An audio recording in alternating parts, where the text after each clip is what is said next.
Good morning all of you. Good morning. Today we will do 1857 revolt and it causes second part. Okay. So as we already learned its previous session, what we have learned in the previous session? What are the reason behind 1857 revolt? ये हमने पढ़ा था कि 1857 होने के revolt क्या क्या थे, उसके कॉजेज क्या क्या थे. पॉलिटिकल कॉजेज थे, कुछ इकोनॉमिक कॉजेज थे, social and religious causes, military causes and immediate causes. Right. तो ये कॉजेज हैं कि 1857 का रिवोल्ट आखिर हुआ क्या था. लेकिन हमने अब तक जितना भी पढ़ा था उससे हमें ये नहीं पता पड़ा था कि आखिर मेन रीजन था क्या, आखिर हुआ क्या था, क्यों मिलिट्री थी जो बहादुर शाह जफर के किले के ऊपर हमला करने के लिए तैयार थी. इसके पीछे रीजन क्या था. वो हाथ मिलाने गए थे, बात करने गए थे कि हमला करने गए थे, ये हमें एग्जैक्टली अभी भी पता नहीं पड़ा है. आइए हम पढ़ेंगे इसके कुछ political causes. The revolt was the outcome of the widespread resentment that had been boiling against the British for a long time. ये बात हम पढ़ चुके हैं कि ब्रिटिशर्स के अगेंस्ट में हमारा जो खून था वो खौल रहा था. हमारे साथ जो उन्होंने किया कब से, 1617 से. पता है कि 200 साल हमारे पर राज्य किया था. तो जमींदारी को लेके, परमानेंट सेटलमेंट को लेके, पैरामाउंसी को लेके, डॉक्ट्राइन ऑफ लैप्स को लेके, इन सब से हम बहुत ज़्यादा ह्यूमिलिएट हो चुके थे. अब हमसे बर्दाश्त नहीं हो रहा था. तो हम ऑलरेडी बिल्कुल कह सकते हैं कि हम बहुत ज़्यादा एग्रेशन में थे कि अब इन्होंने कुछ किया तो हम इन्हें छोड़ेंगे नहीं. तो ये यहीं पे हो रहा था. इंडियन सिपाही वर डिससेटिस्फाइड. अब हमने ये बात भी पढ़ी थी कि जो ब्रिटिशर्स की जो सोल्जर्स की जो आर्मी थी उसके अंदर काफ़ी ज़्यादा जो सोल्जर्स थे वो कौन से थे, इंडियन से. और इंडियन सोल्जर्स के साथ और ब्रिटिश सोल्जर्स के साथ क्या किया जा रहा था, क्या किया जा रहा था, डिस्क्रिमिनेशन किया जा रहा था. किस बात को लेके, उनकी सैलरी को लेके, उनके बिहेवियर को लेके, उनके रिलीफ्स को लेके. राइट. तो sipahi were dissatisfied with the treatment meted out to them. The Indian rulers Bahadur Shah Zafar, Tatya Tope और Gwalior, Rani Lakshmibai of Jhansi and the Nana Sahib of Kanpur had personal scores to settle with the British. इन सब ने बहुत ज़्यादा ट्राई किया था कि हम किसी तरह से ब्रिटिशर्स से बात कर लें और अपने आगे के एम्पायर को कंटिन्यू करें. लेकिन हो नहीं पाया. क्यों? क्योंकि इनके खुद के हेयर तो थे नहीं, इनके खुद के पुत्र थे नहीं. तो डॉक्ट्राइन ऑफ लैप्स ये ऑलरेडी जारी कर चुके थे. क्या था डॉक्ट्राइन ऑफ लैप्स? कि अगर किसी राजा के खुद का अगर उसका पुत्र नहीं है तो वो एडॉप्टेड सन को उस राज्य का उत्तराधिकारी घोषित नहीं कर सकता, वो राज्य उससे छीन लिया जाएगा. तो ये बात हो रही थी यहाँ पे. तो रानी लक्ष्मीबाई ने, तात्या टोपे ने उनसे बात करने की काफ़ी कोशिश करी कि किसी तरह से ये किसी न किसी एग्रीमेंट पे मान जाए, लेकिन ऐसा नहीं हुआ. The common people of the Delhi, Lucknow and Gwalior and other places had no narrow ambition of power of money. Delhi, Lucknow और ग्वालियर के जो लोग थे, या हम कहें वहाँ के जो टेरिटरी के जो एम्पायर थे, एम्परर जो थे, वो पावर और मनी के एम्बिशन नहीं थे. उनको ये सब कुछ नहीं चाहिए था. उनको बस एक अपनी आज़ादी चाहिए थी, एक अपना इंडिपेंडेंस चाहिए था. The policy of annexation of Dalhousie, particularly the doctrine of lapse, created fear and resentment among Indian ruler. अब जो पॉलिसी आई थी, डलहौजी ने लगाई थी, ये बात हम सब पढ़ चुके. उन्होंने डॉक्ट्राइन ऑफ लैप्स लगाया. इससे क्या हुआ था, काफ़ी इंडियन रूलर्स जो थे वो डर गए थे कि अब हमारा थ्रोन जो है, हमारा जो राज्य मुकुट है वो हमसे छीन लिया जाएगा, क्योंकि हमारे खुद का पुत्र नहीं है. अडॉप्टेड को ये एक्सेप्ट करने के लिए राजी नहीं है. तो ये धीरे धीरे हमारा किंगडम हमसे छीनता जाएगा. तो ये एक तरीका था कि किस तरह से ब्रिटिशर्स ने अपनी टेरिटरी को बढ़ाया. हमने पढ़ा है, ट्रीटी ऑफ इलाहाबाद भी पढ़ा है, ट्रीटी ऑफ सालबाई भी पढ़ा है कि नहीं पढ़ा है. This policy ensured that those kingdoms where the kings did not have their natural heir would have been taken over by the British after the demise of the king. It is believed that the British would have not snapped the compensation that kings were paid earlier in return of a share in government. The kings would not have joined a revolt. The British signed many treaties. अब जो Britishers जो थे उन्हें खूब सारी जो treaties थी वो साइन कर रखी थी. The British signed many treaties with the Nawabs and the kings but violated them. अब ब्रिटिशर्स क्या करते थे, बड़े क्लेवर थे। एक किसी भी किंगडम के किंग से अगर कोई ट्रीटी साइन करवाते थे, कोई एग्रीमेंट साइन करवाते थे, तो साइन करवाते वक्त एग्रीमेंट कुछ अलग होता था और उसको तोड़ दिया करते थे, लैप्स कर दिया करते थे अपनी मर्जी के अकॉर्डिंग। आप किसी कॉन्ट्रैक्ट में आप लिखते हैं ना कि ये हमारा एग्रीमेंट है, ये point number 1, point number 2, point number 3 लिखते हैं, हम एग्रीमेंट लिखते हैं, मेंशन करते हैं एग्रीमेंट किसी से साइन करवाते वक्त। तो ये क्या करते थे, बीच में उसको अपनी सहूलियत के अकॉर्डिंग, अपनी कन्वीनियंस के अकॉर्डिंग उसको तोड़ दिया करते थे, उस एग्रीमेंट को बीच में ही लैप्स कर दिया करते थे। Such treaty signed with the Awadh was the subsidiary alliance in 1801। इस तरह की जो एक ट्रीटी साइन करी गई थी, that is the subsidiary alliance in Awadh, that is in 1801। ये आपका अगेन 1 मार्क का क्वेश्चन बन गया है। ये जो क्वेश्चंस मैं बताती हूँ आपके बोर्ड के एग्जाम्स के अकॉर्डिंग बताती हूँ, ये छोटे छोटे क्वेश्चंस हैं जो आपके बीच में से बनते हैं, right. The Nawab Wajid Ali Shah was compelled to accept the permanent British army with the territory and to pay a subsidy for its maintenance। अब नवाब वाजिद अली शाह क्या था, उन्होंने क्या कर रखा था, ब्रिटिशर्स के साथ परमानेंट सेटलमेंट पे साइन कर रखे थे, लेकिन उस परमानेंट सेटलमेंट के अकॉर्डिंग सारा जो अलायंस था, इनकी जो आर्मीज थी, उनका एक्सपेंसेस कौन बियर कर रहा था, नवाब वाजिद अली शाह। मतलब रहेंगे भी हम आपके यहाँ और सारा एक्सपेंसेस भी कौन बियर करेगा, हमारा आप। आ रही है बात समझ में? किसी को कोई डाउट है, कुछ पूछना है, आगे चले? चलिए। He could not recruit any other European in his service without the superior approval। देखिए, अगर कोई किंगडम, अगर कोई राजा किसी की सर्विस रेंडर करने के लिए किसी को हायर करता है, किसी को हायर करता है, स्पेशली किसी यूरोपियन को, मतलब किसी ब्रिटिशर को, पहली बात तो वो करेगा नहीं क्योंकि उसके पास इतनी अथॉरिटी है नहीं, और अगर वो करता है इन केस तो उसे अप्रूवल लेना पड़ेगा, किसका, ईस्ट इंडिया कंपनी का, ब्रिटिशर्स का। आ गई बात समझ में? He had to station a resident in his country which reduced the power of the नवाब। अब देखिए, नवाब, हमने पढ़ा था नबूब्स के बारे में, क्या कर रखा था ब्रिटिशर्स ने, हर एक किंगडम में, नवाब के किंगडम में अपना एक एक रेसिडेंट बिठा रखा था कि नहीं बिठा रखा था, जिसको हम क्या कहते हैं हिंदी में, गुप्तचर बिठा रखा था, कि किसी भी राजा के राज्य में क्या हो रहा है, क्या एक्टिविटीज हो रही हैं, क्या एडमिनिस्ट्रेशन डिपार्टमेंट में चल रहा है, क्या फाइनेंस डिपार्टमेंट में चल रहा है, अगर कोई पॉलिसी, अगर वो अप्लाई कर रहा है, कोई रूल अप्लाई कर रहा है, तो उसमें वो रेसिडेंट क्या करता था, इंटरफेयर करता था। पढ़ा था कि नहीं पढ़ा था, सब्सिडियरी अलायंस में पढ़ी थी हमने ये बात। तो वही बात यहाँ पे इन्होंने मेंशन करी है कि इन्होंने एक एक अपना रेसिडेंट बैठा रखा था हर एक कोर्ट के अंदर, हर एक राजा के राज्य के अंदर। Clear? That is what subsidiary alliance. Gradually the Indians lost all trust in the British। Awadh had been an ally of the East India Company for nearly a century। इस तरह से क्या होता जा रहा था, इंडियंस अपनी पहचान खोते जा रहे थे, उनकी सारी पावर्स, उनकी सारी टेरिटरी ब्रिटिशर्स के हाथ में जाती जा रही थी। आगे बात समझ में? मतलब धीरे धीरे हमारा जो इंडियन एम्पायर था वो कोलैप्स होता जा रहा था day by day. Still it was annexed on the plea that the government was not functioning properly। The Nawab was exiled to Calcutta। नवाब कहाँ भाग के चले गए? Calcutta. Begum Hazrat Mahal took over the region of the Awadh. अब जब अवध की स्थिति इतनी बुरी थी तो अवध को किसने टेक ओवर किया? बेगम हजरत महल में। This shock the other rulers. अब एक कोई विमेन अगर किसी देश को संभाले, किसी राज्य को संभाले, जैसे हमने पढ़ा था, कौन था, अगर आप लोगों ने 7th में पढ़ा था, कौन थी वो रानी जिन्होंने दिल्ली एम्पायर को संभाला था?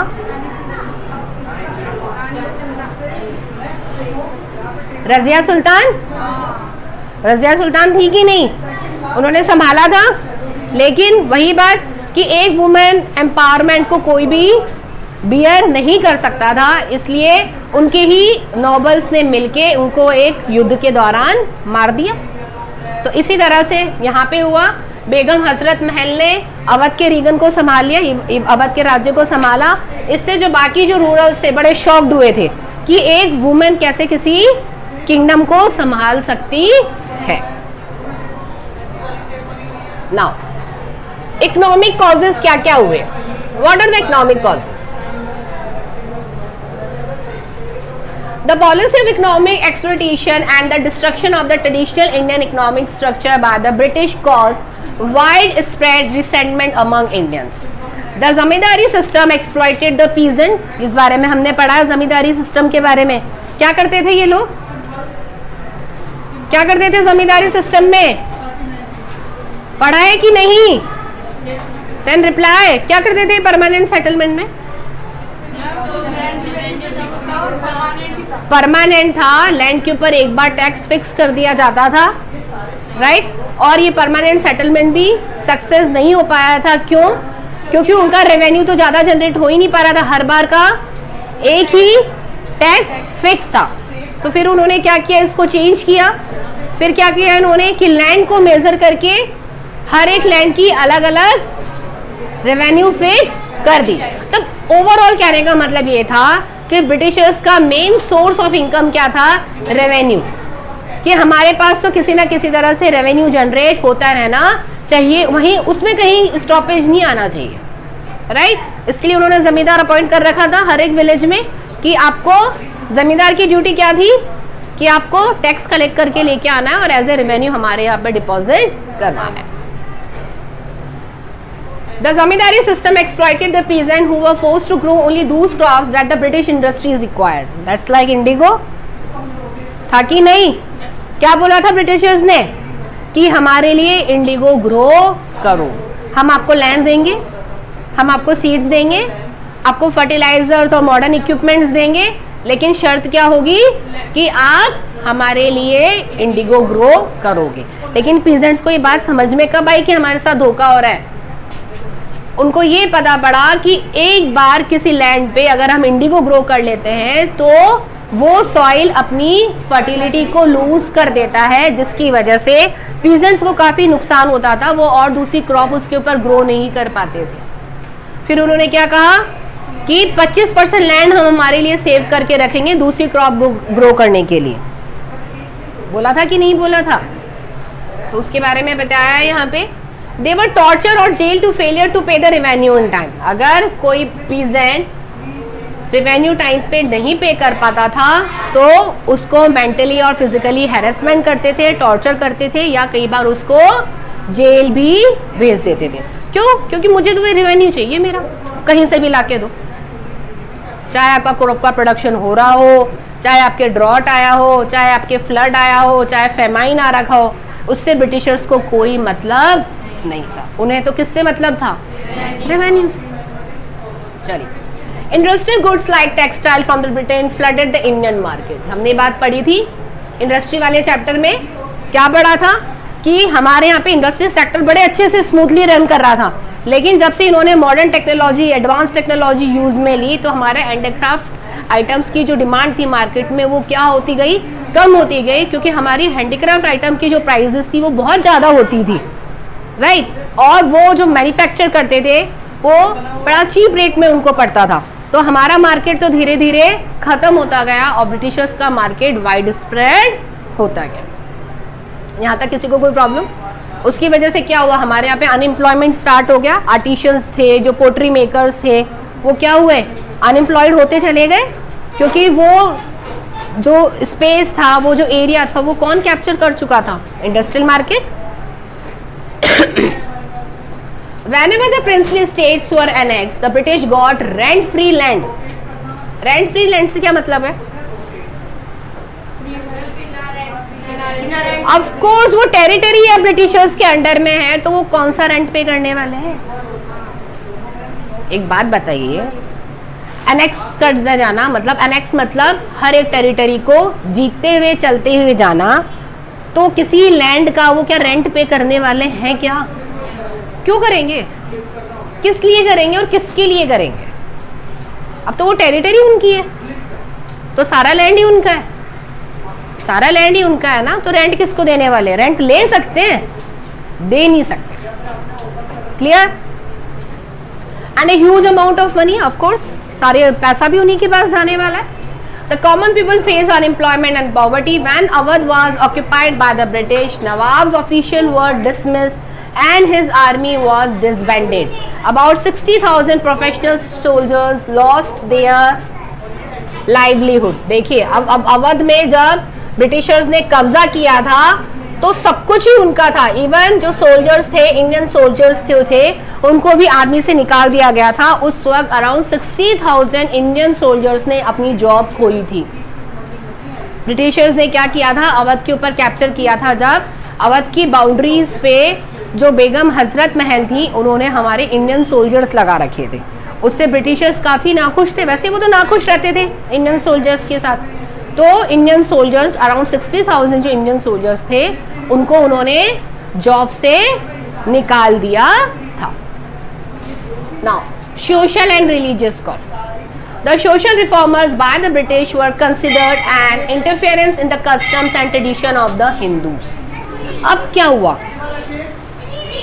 कोई बता सकता है क्या हुआ यहाँ पे?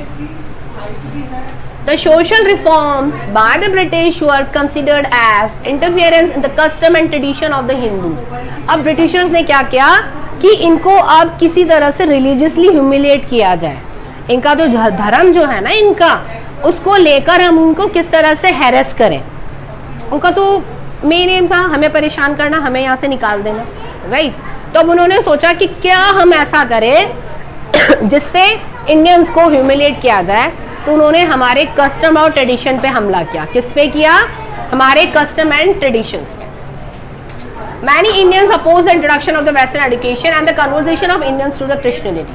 बहुत सारे इंडियंस ने अपोजिशन किया था वेस्टर्न एजुकेशन को. जब हमारे यहाँ पे क्रिश्चियन एजुकेशन आई, मिशनरी एजुकेशन आई, तो we Indians are not ready to accept that Christianity. क्यों? क्योंकि ब्रिटिशर्स क्या चाह रहे थे कि हिंदू अपना धर्म चेंज कर ले, अपना धर्म परिवर्तन कर ले. आप हिंदू हो, आप हमारा धर्म पढ़ो, वेस्टर्न एजुकेशन को अपनाओ और अपना धर्म परिवर्तन कर लो.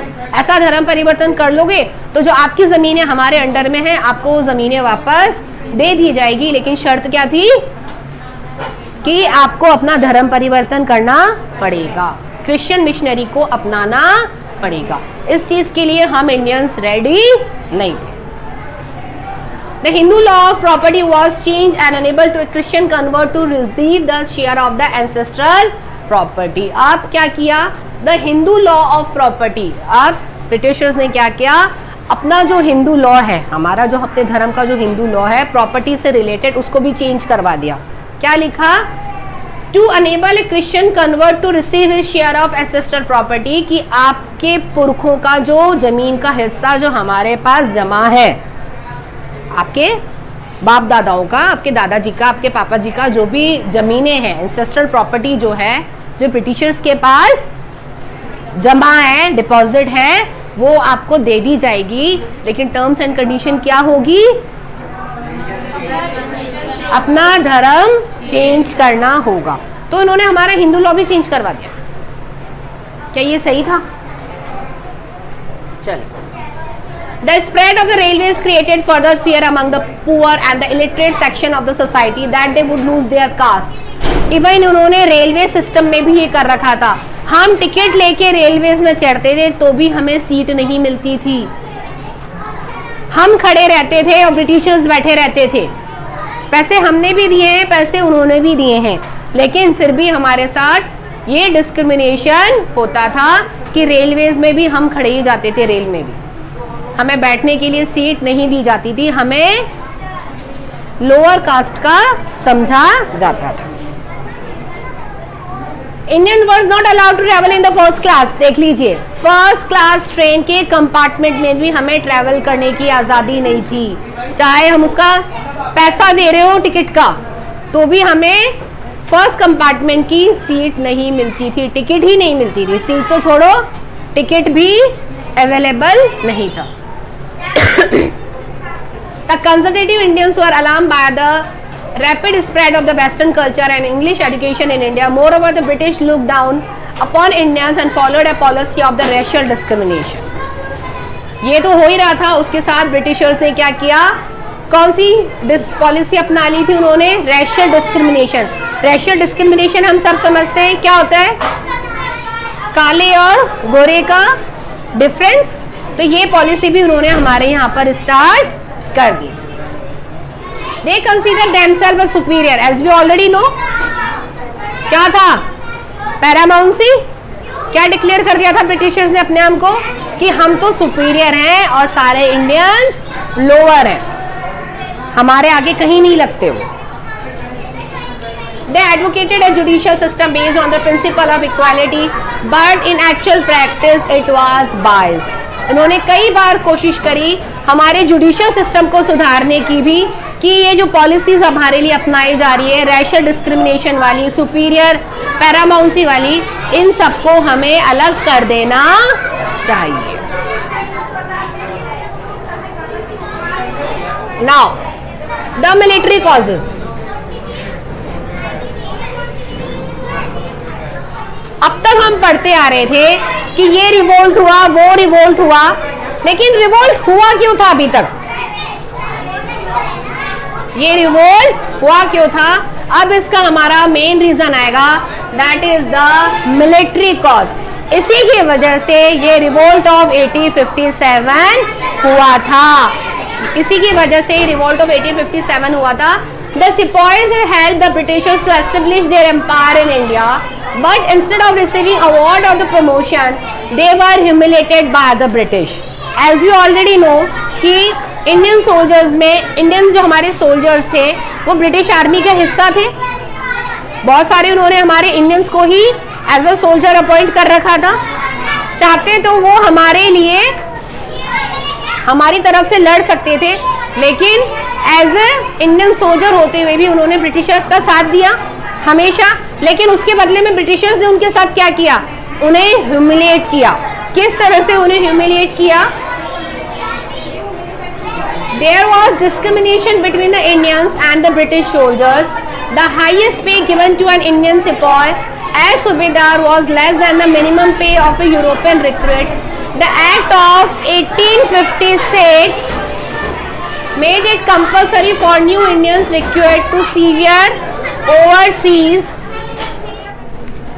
So the highest pay was given to an Indian sepoy as subedar was less than the minimum pay of a European recruit. Even उनके साथ क्या बिहेव होता था कि इंडियन सिपॉयज को जो सैलरी होती थी वो बहुत कम दी जाती थी as compared to the subedar of European.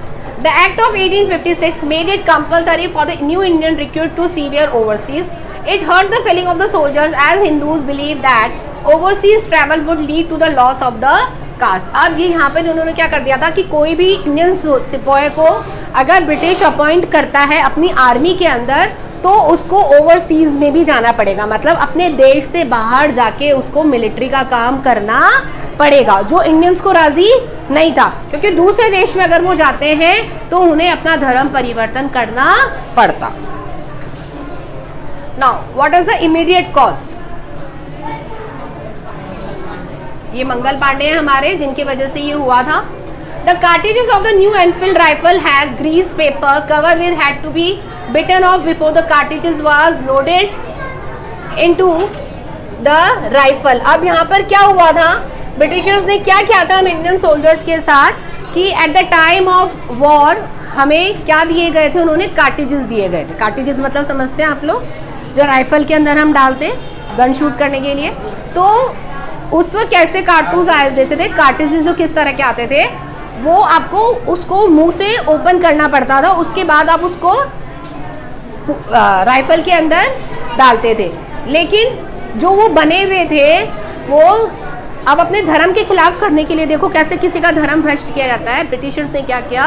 उन कार्टिजेस को काऊ और पिग के फैट से बनवाया, काऊ और पिग के फैट से बनवाया। अब काऊ हमारे लिए, हिंदूज के लिए क्या है? माता है जिसकी हम पूजा करते हैं, ठीक है। और पिग, पिग मुस्लिम्स में पवित्र माना गया है, उसकी बलि वो लोग नहीं देते हैं पिग की।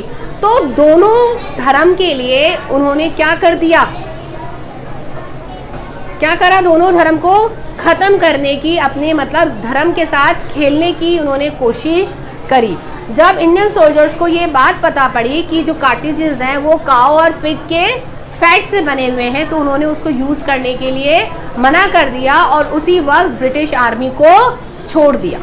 देखिए On March 29, 1857, a Barrackpur near the Calcutta, Mangal Pandey, a young Indian sepoy from the Bengal regiment, refused to use these cartridges and shot down the sergeant. He was arrested, tried, and when this news spread, many soldiers were not ready to join this regiment and left the British army. So it was done on when? It was done on 29th of March 1857. Clear हुई बात कि किस तरह से हमारे साथ ये किया गया, हमारे कस्टम, हमारे ट्रेडिशन, हमारे बिलीफ के साथ, राइट। तो हमारा चैप्टर ये ओवर हो गया है। होप आपको समझ आया होगा। कोई प्रॉब्लम है तो यू कैन आस्क मी, और ये नोट्स आप लोग इसमें से देख के लिख लेना, ठीक है। ओके।